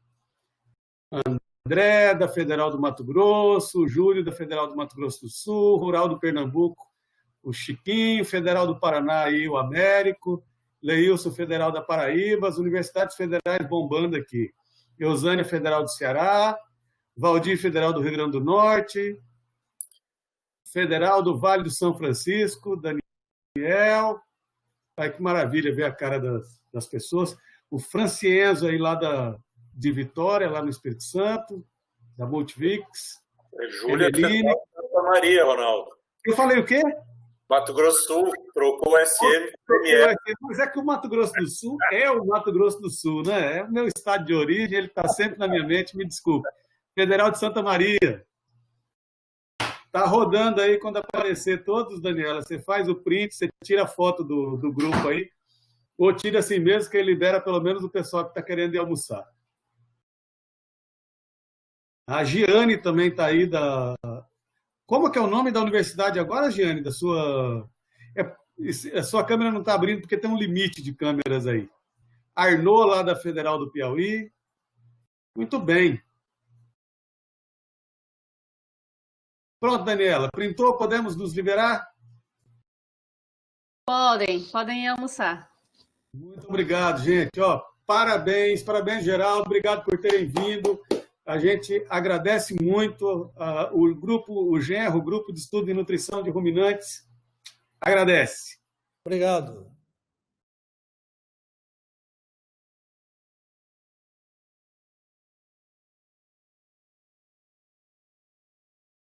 Robson quer sair na foto aí, ó. Daniela, ó, aparece aí, Robson. Você quer sair na foto? Não teve. Arnaud, para de fazer esse tanto de inveja na gente, de rede, barba por fazer, só na tranquilidade, rapaz. Prazer em vê-lo aí. Valeu, um abraço. Arnaud já tá de férias, né? É porque ela chegou uma frente fria lá em Teresina que subiu de Picos, pegou Mossoró e chegou lá. Abraço, Ronaldo. Abraço. Gonzaga, manda um ei aí pro povo. Ei! Ei! Valeu, Rona. Tchau, tchau, minha gente. Um abraço para todo mundo.